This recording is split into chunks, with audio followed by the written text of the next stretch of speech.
Well, you're very welcome to the Betfred Boxing Show with myself, Don McGuinness, and Anthony Crolla, as ever. Now, as ever, we're going to look at the action that we just witnessed. There's a very, very spectacular fight camp again, Eddie's back garden, as it is.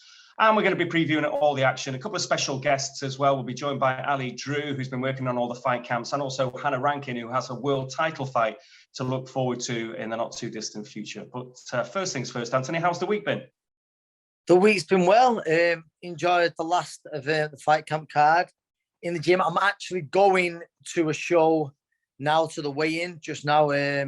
Pro debut of Callum Thompson, really excited about one of Joe Gallagher's fighters. It's just alongside Marcus Morrison's back out. Kieran Farrell, he's got some great names on the show. I know he's got Conor Lynch on Warburton. So it'll be a good card. And I think, don't quote me on it, the great Sergio Martinez is coming over. Promoting his fight with Brian Rose, so it'll be great to meet a modern day legend.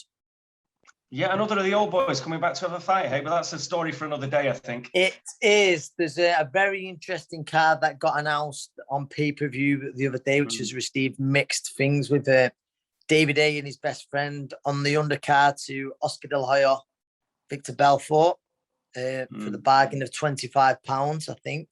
So, yeah. But there's a few, and it's not going nowhere. Yeah, I know it seems to be the way. But obviously, with the very, very legitimate action that we saw at the weekend, and Joshua Bouts was headlining, and you know, again, yourself, like all of us, I think everyone's a big fan of Bouts. And again, it was good that he was nearly going 12 rounds. You know, he doesn't go. He only fights a few rounds because he's too good for everybody. So a lot of kids gave him a real test, and he got him out there in the end in spectacular fashion.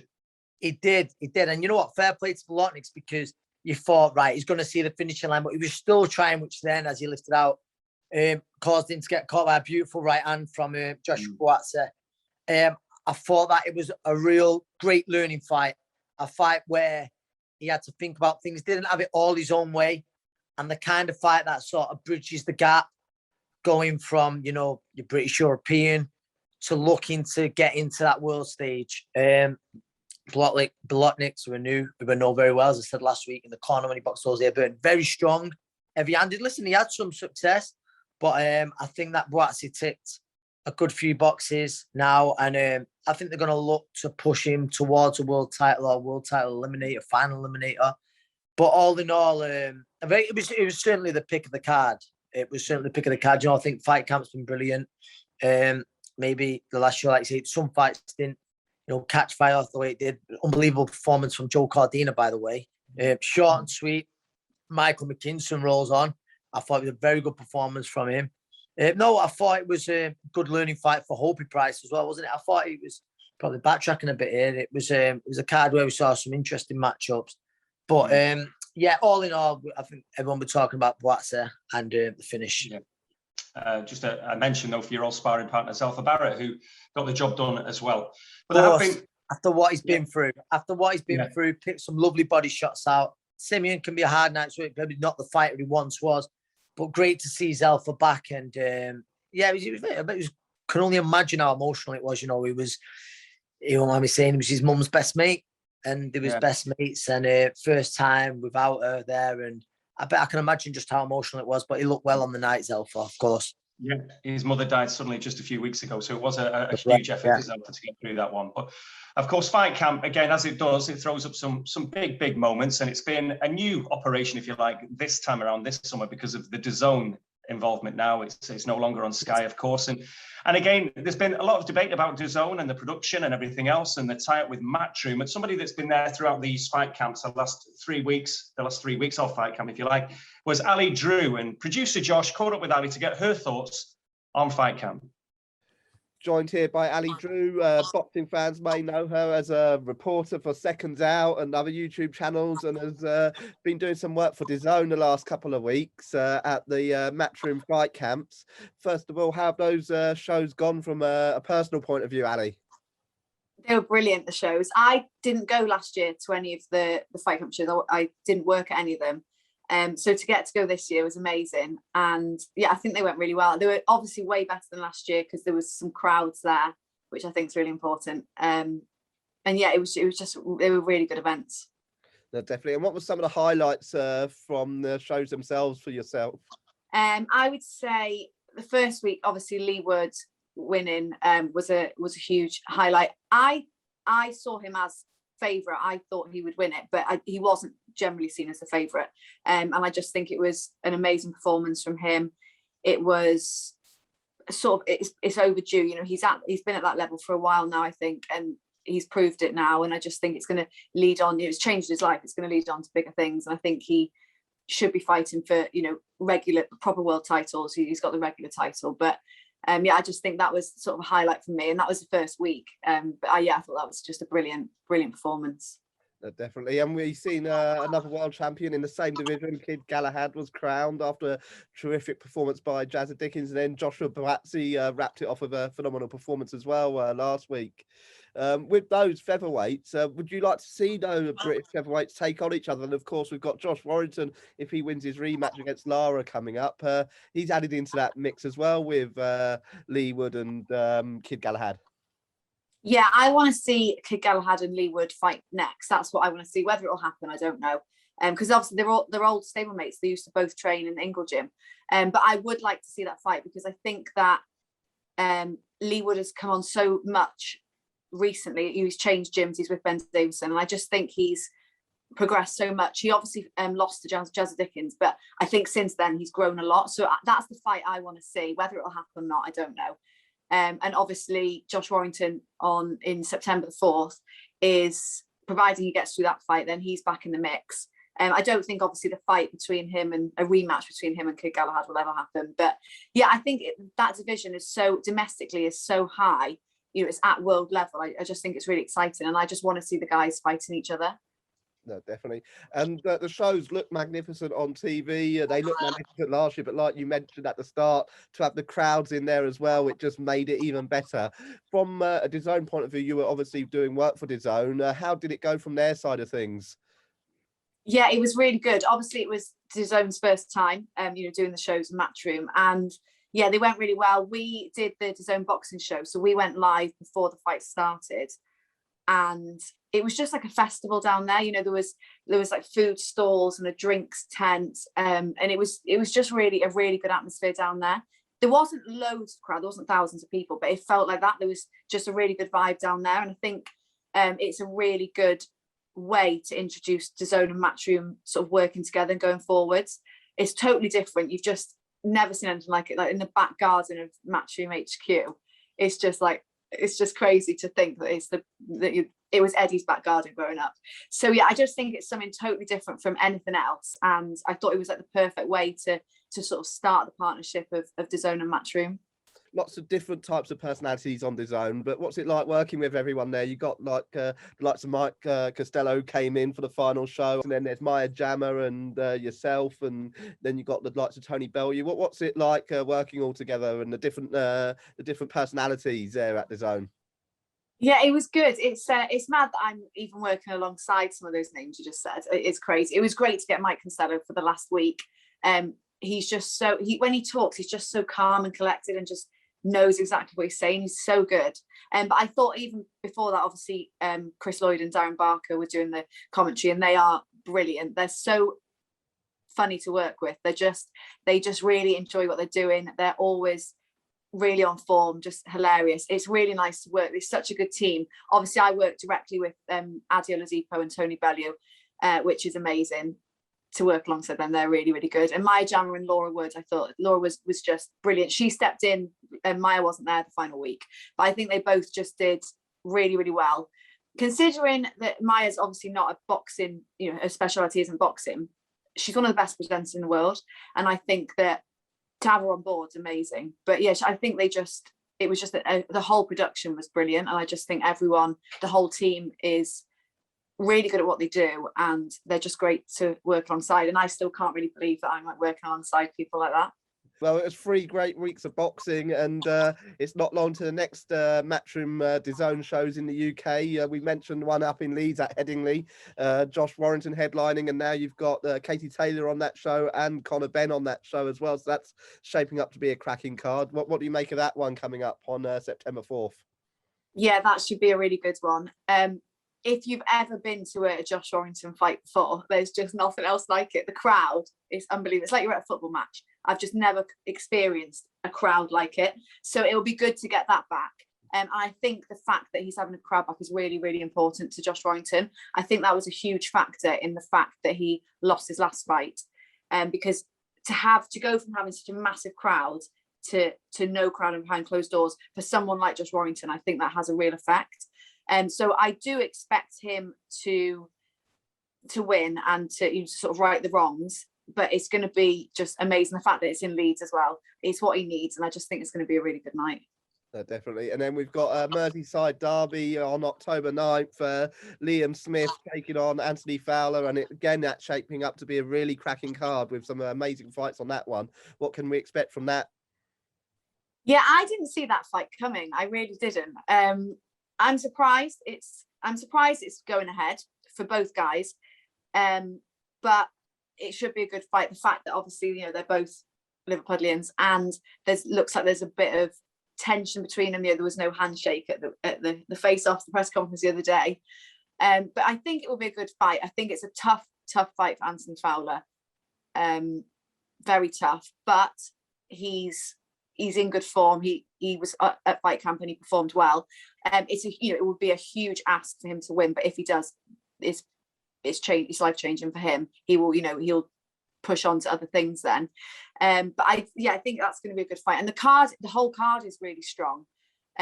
Troy Williamson and Ted Cheeseman, I think, is a really, really good fight. That'll, just guaranteed that's going to be a war. Like, I don't think either of them, especially Ted Cheeseman, knows how to have not a war. It's just that's what it's going to be, and it's going to be entertaining. No, definitely. And what more can we expect from DAZN? Obviously, you mentioned the fight camp cards there in Eddie's back garden. DAZN had it set up a bit like a festival, but now you're going into Headingley, and then you're going into the MS Bank Arena in Liverpool. What kind of setups are DAZN going to have for those shows? Well, it's going to be obviously different from fight camp because they're indoors and they're in stadiums, but they're still going to do something different. I think they're still having, they had the sort of DAZN bus at fight camp. I think they're planning on having them at the stadiums or maybe outside, like the stadiums in the city in fight week. So I think it's going to be still something different, a good atmosphere, and they're trying to do something different.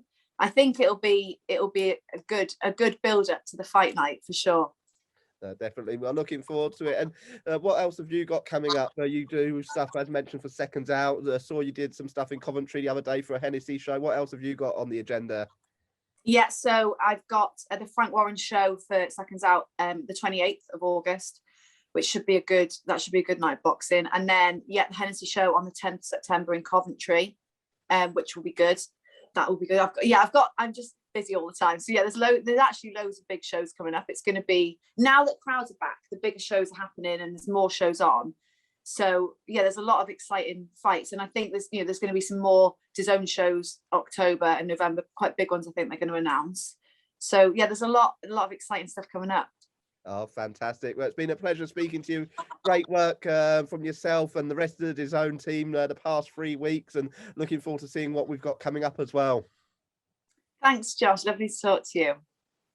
Well, as Ali mentioned there, Anthony, what's next is Josh Warrington against Mauricio Lara, which is really intriguing because of what happened in February with Josh Warrington all at sea, and he got stopped in that one. It was a horrible night for him. He had some terrible injuries as well, and physically he has recovered from them. Mentally, he's sure he's going to be fine, but that's one to really savour, especially with Katie Taylor on the bill, Conor Benn on the bill as well with that rescheduled fight. That looks an absolute belter.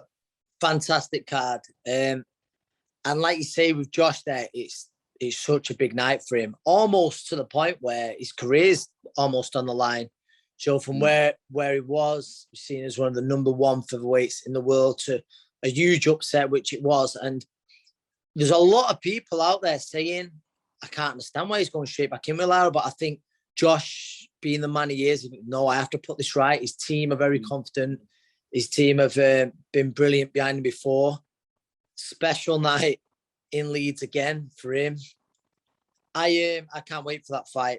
Yeah. I believe he can put it right, but there's plenty who think he's crazy taking it. And it's a very risky fight, just how impressive Lara was and the manner in which he won. Josh was only in the fight, the very, very small parts of the fight. Mm-hmm. The injuries, mentally, as you mentioned, it's a very risky fight to take, but I think Josh can do it. I think Josh can do it. Headingley really behind him. He thrives on that. I reckon he was one of the fighters who suffered most with lack of atmosphere at the in the defeat, and that's not a discredit to Lara whatsoever. But it's one of the fights I'm looking forward to most of 2021, genuinely. That venue is going to be absolutely bouncing. Headingley is a brilliant, brilliant venue, and it's going to be really tight and compact. And it's a special night with Warrington and all the Leeds fans anyway. He's going to get a great crowd. But obviously with Katie Taylor, it adds something to it. She's always going to attract a lot of attention. Conor Benn as well. He's got his own fan base now, so it's going to be a brilliant night on that one. And I think we touch on Josh Warrington is incredibly mentally strong. That's the kind of character he is. That's why he wants to put it right. He said he couldn't stand to see anyone else from the UK fight Lara and beat him. Yeah. And also, I think it's going to really needle him that Lee Wood has gone and taken such a great opportunity with Zhu Can. Again, all of this just means he's going to be so fired up to put it right.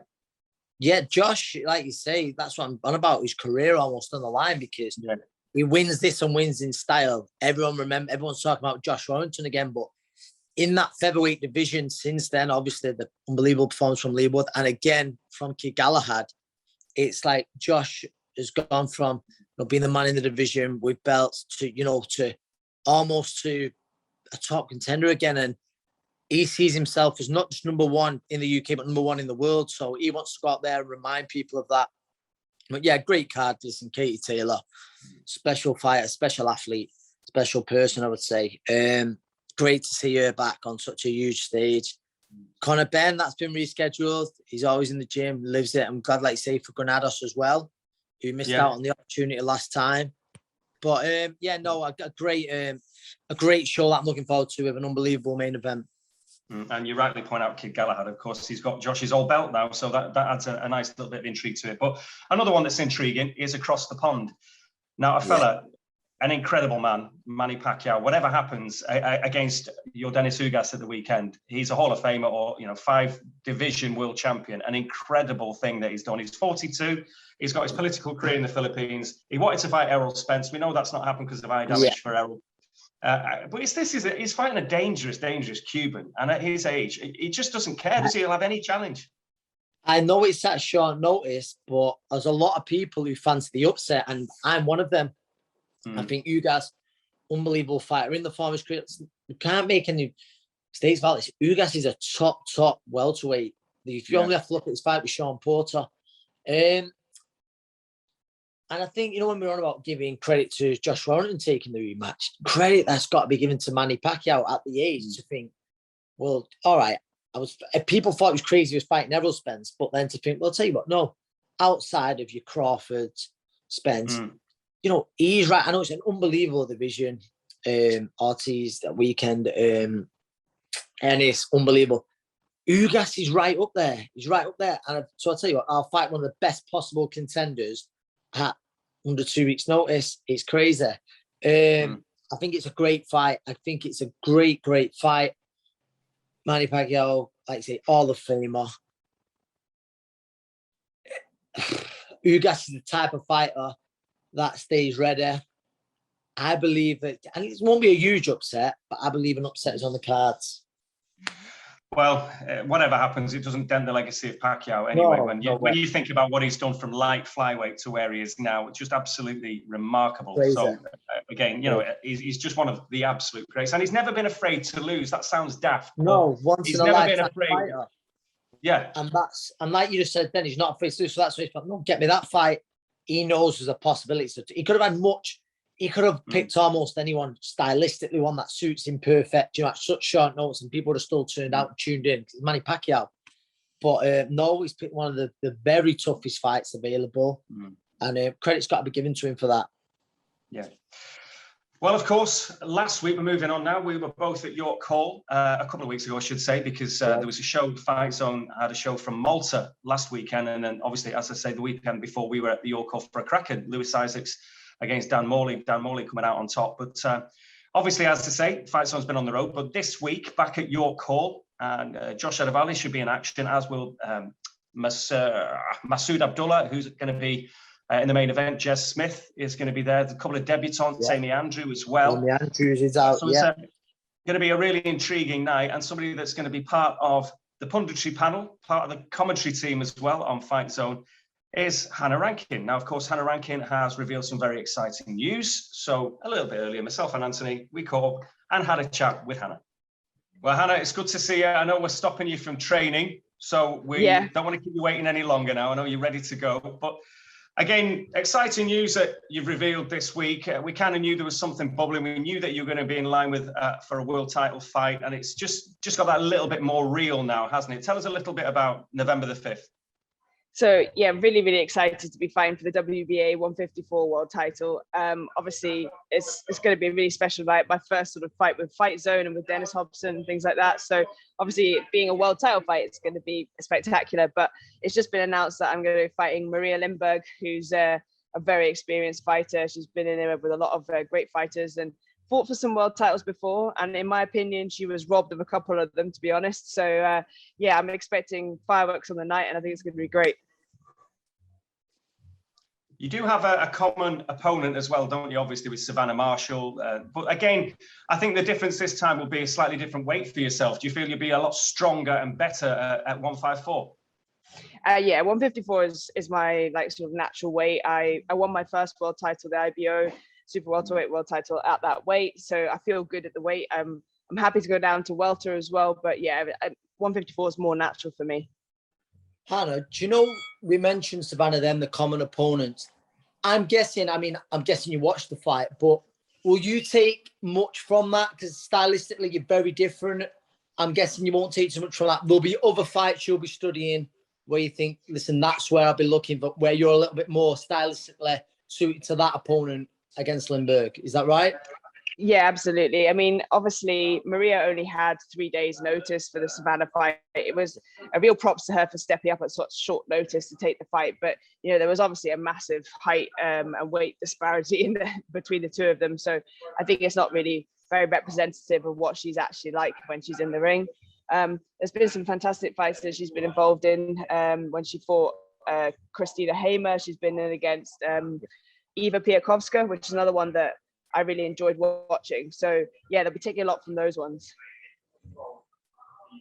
As you say, she's an experienced operator, and like yourself, she's taken challenges where she can. You know, she's not exactly been just waiting for the perfect opportunity. It's not like that, is it? I mean, again, you're smiling because you've had to do that. She's had to do that as well. So this makes it really intriguing because there's such a massive opportunity with that world title there for both of you.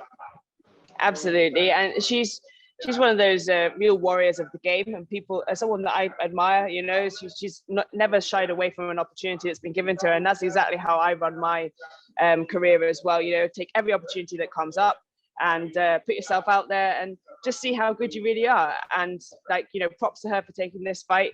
There's definitely a bit of an age difference between the two of us, but I know she's going to be coming to bring everything. It's a big opportunity for her to get her hands finally on a world title. So yeah, I'm not taking this one lightly at all.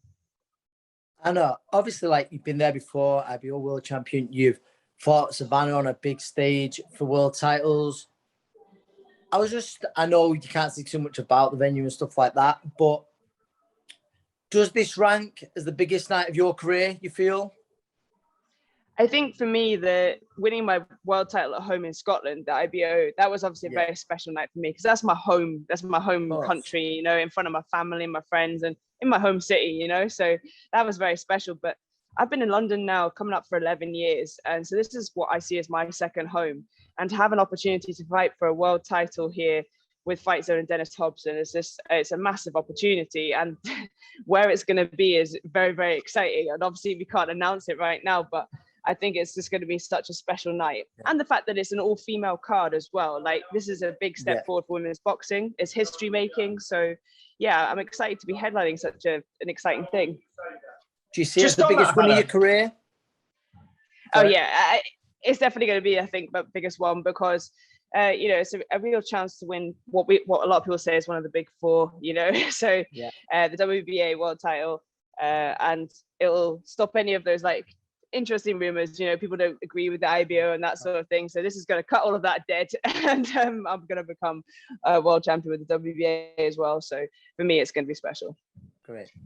Just want to touch on something that you mentioned there before. It's an all-female card, which I think there's two schools of thought on this. It's extremely positive in terms of female boxing, and we've seen some fantastic fights, obviously, in terms of, you know, the women have stolen the show on so many cards, particularly during the pandemic. But also some would say, well, is that the right way to go, an all-female card, when all you want is equality? You want to just be treated absolutely the same as the men. So mixed cards, is that more positive? Or is this just something that gets the attention and all eyes on women's boxing has got to be a good thing? So I think this is a very exciting opportunity for women's boxing, because most often the fights that have been on the main cards, the women's fights, especially in fight camp with Matchroom and everything, Eddie was very astute and quite clever. He only put on title fights, like top level fights of the females on the card. So it meant that people who were before not very interested in women's boxing or not that positive about it, they only got to see the women at the top of their game, which of course was a positive, because it made them think, oh, actually this is actually very exciting to watch, and they've got some skills, there's some great talent on show. So it was a clever way to introduce the world to women's boxing, seeing as we've not had the platform before. So now this card for me is an opportunity for, there'll be a couple of debutantes on the card, and it'll get people to see the whole range of women's boxing, not just the elite level, but starting at the bottom, and people making their way on their journey in various stages of their career. And I think that's what's exciting about it, you know. And yeah, we do want equality, but I think also you have to be careful, like when you have these big nights of boxing, the on pay-per-view cards and things like that, the women's fights that are on there, they should be of a high level, you know, because it's a pay-per-view event. So that's my feelings on it. But this one is a whole card for women, and it can show the whole range of the division, which is exciting, you know, and people get to see different levels of people's careers at different stages. Just, you mentioned Fight Zone as well, of course. We've seen you the last couple of Fight Zone cards. You're in Scotland at Hamilton. You were working on that show as well. It's another career for you now, isn't it? Because you've got your musical career. We know about your classical music career that you've got whenever you want to finish boxing. I know you do it already anyway while you're fighting. And then you've got your punditry and commentary role. We're going to be seeing you in London this weekend as well. Back on that again. Absolutely. It's a whole area that I never thought I'd be involved in, but an area that I've always found very interesting. And also, especially now that there's more women coming through, I think it's great to be having more female pundits getting involved, especially of us that are actually fighting ourselves, like myself and then Michaela Mayer. She's been recently doing that for Top Rank. So, you know, we're actively fighting right now, but also to be actively talking about the fights that are happening in front of us. I think that's really special. And I'm quite excited to be starting out in this career, and it's somewhere that I kind of like to really follow further, especially after I retire as well. Hannah, I know that there's no sign of retirement yet, certainly not, but you win a second world title in November. Yep. What are the aspirations? We know you've got plenty of options after that. What are the aspirations after that? Is it again to jump out the weights, unify? You know, what would be the aspirations? I know you've never shied away from a challenge, but what is it? No. So once I win this world title in November, my goal is to unify the division. You know, I've always wanted to, like, you know, have the opportunity to fight for all the belts, and you know, yeah. I'd like to own them all. And I think I'm, you know, the way that I'm progressing in my career and the fact that I'm always improving and developing and things, I've got these opportunities coming up, and actually it's a real possibility for me. So yeah, my opportunity would be to unify a division or go down and challenge for the welterweight belts as well. Brilliant. Great stuff. Great stuff. Well, we look forward to seeing you the weekend. Masood Abdullah's in action, Jez Smith, other fighters you mentioned, Amy Andrew as well. It'll be a good card at the weekend, Hannah.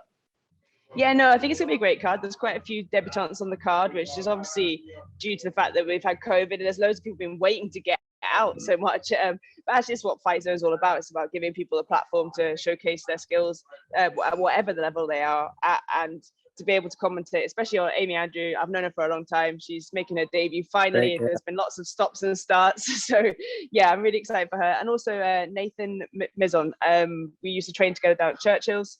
A very exciting fighter, and he's finally getting to make his debut. So it's also going to be a special night for me. A big support for Churchill's boxing gym as well. So yeah, very nice.